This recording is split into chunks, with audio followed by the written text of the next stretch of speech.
And so Sony continues to barrel towards the December 17th release date for Spider-Man No Way Home, with just a teaser trailer and now just a teaser poster about a month before release. We'll break down the new poster later in this video, timestamp down below if you want to skip right to that and a Sinister Six discussion. But first, I want to talk about how Sony is marketing this movie, because this is a very new approach and a very risky one as well. Usually a movie, and we know because we follow these ad campaigns very closely, and they feed us good. Usually, we're starving over here, Sony.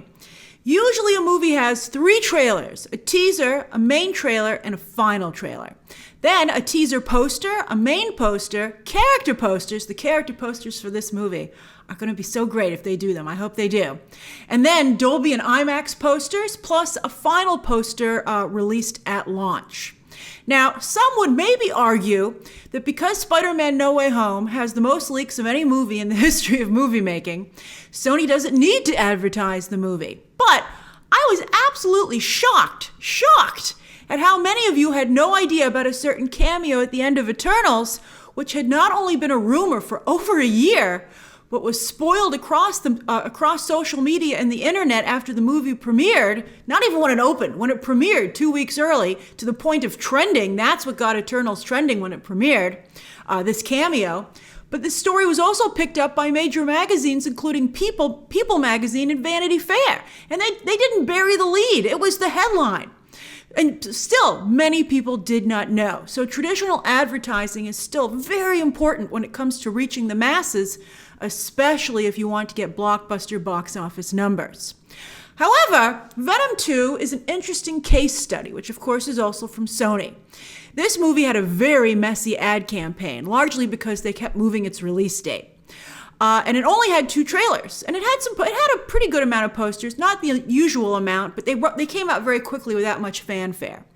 What drove this movie to the #1 opening weekend of the pandemic was word of mouth about the MCU-related end credit scene. You know, the one we weren't supposed to talk about, wink wink, right? After it was revealed in a fan screening about a week before release. Because there weren't a lot of leaks about Venom, so they had to technically leak it themselves. Quite cleverly, it did great for them. Again, it's the #1 opening of the pandemic.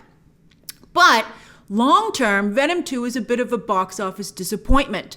It's only at about half the global total of the original, and while it still has some countries to go, it has no big countries left, except for China, but it looks like it might not get a Chinese release date, because China these days is prioritizing local film. At least the government and the film commission is. Supposedly audiences are too, but you never quite know what's going on in China. But what we do know is that local Chinese movies are kicking the butt of Hollywood movies. Hollywood movies used to do quite well in the Middle Kingdom, and that seems to really not be the case so much anymore.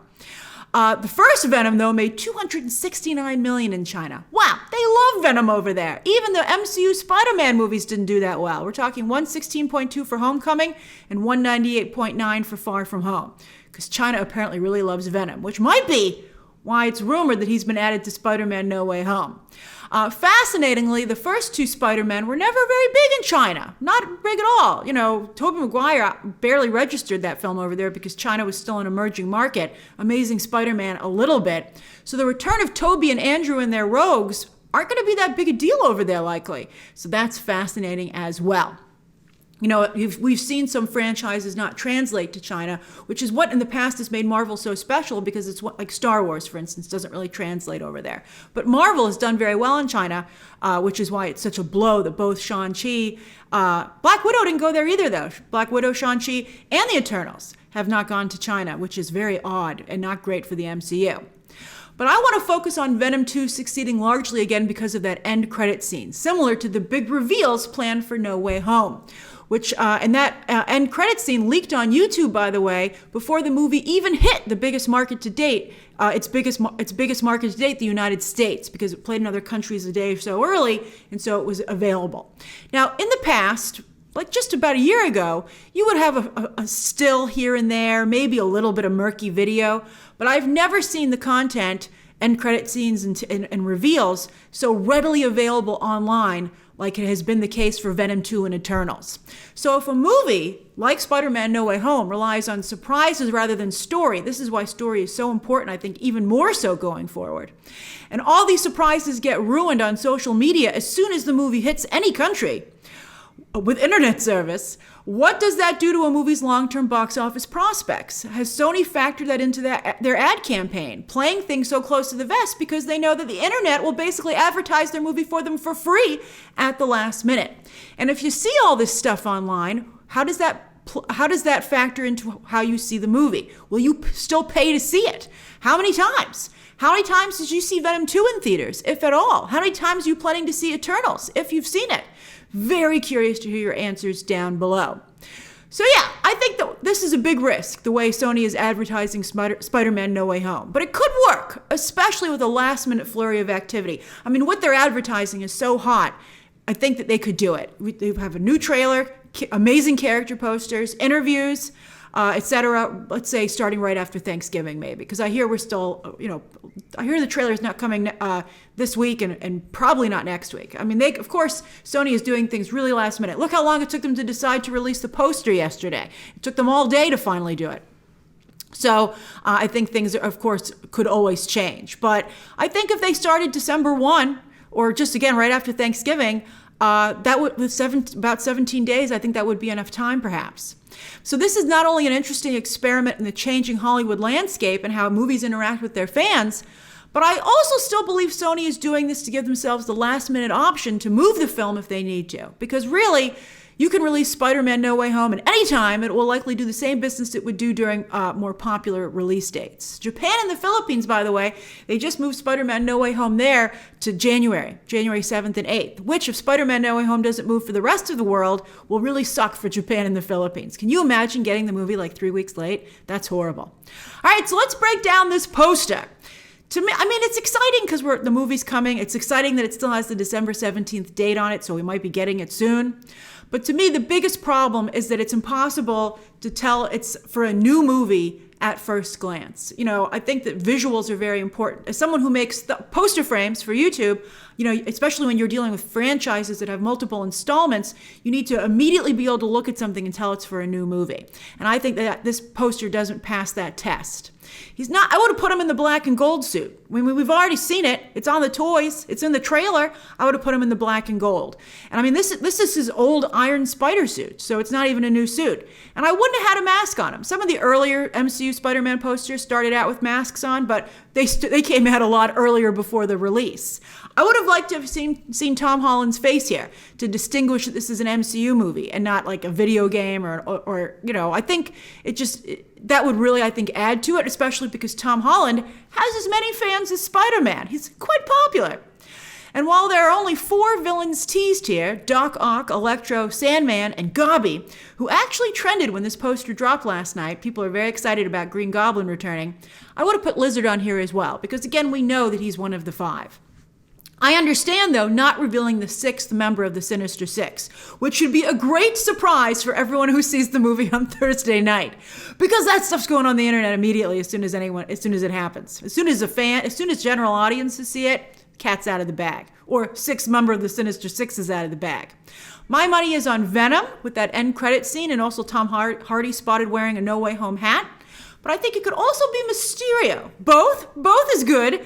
I think Mysterio could maybe finish out the Sinister Six, and then Venom could come in as an anti-hero cameo, because he's not really a bad guy anymore anyway, especially in the movies.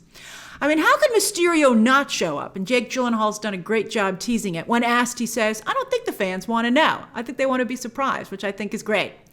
I mean, Mysterio is the whole reason from a story perspective that Peter Parker is even in this mess, from his revealed identity to trouble with the law because he's been framed for Mysterio's murder, and the deal with Doctor Strange that opens up the multiverse. So how could you have the catalyst for all this whole movie not show up in the 3rd act? I mean, I think it would be not good. Mysterio is also one of the original Sinister Six members. Now, I know some scoopers online have claimed there will be only 5 villains, but they only came to that conclusion because Rhino is not going to show up, apparently. I don't think anybody I don't think anybody wanted him to. But there's no way there's not going to be a sixth villain, because that's stupid, and Kevin Feige is involved, so the movie isn't going to do something stupid. Spider-Man's rogues form the Sinister Six, and that's what fans want to see, and Kevin Feige's not-so-secret weapon is that he's also a fan and understands what we all want to see. As for Gobby's traditional look shown here, I mean, it's a little different. But again, I told you that leaked pic of a new look for Green Goblin with the goggles is legit. So it's likely that Gobby looks like this when he first gets pulled through the multiverse, takes a gander around and sees that he looks real stupid next to everyone else in the MCU, and upgrades. I mean, Willem Dafoe don't need no mask. I think he's going to look great with goggles on his glider. I think it's going to be fantastic. And it'll allow for more acting from Willem Dafoe. So I don't love this teaser poster. I think it's just too subtle considering everything that we know and how close we are to the release date. If this came out like maybe 2 months ago, it would have been fine.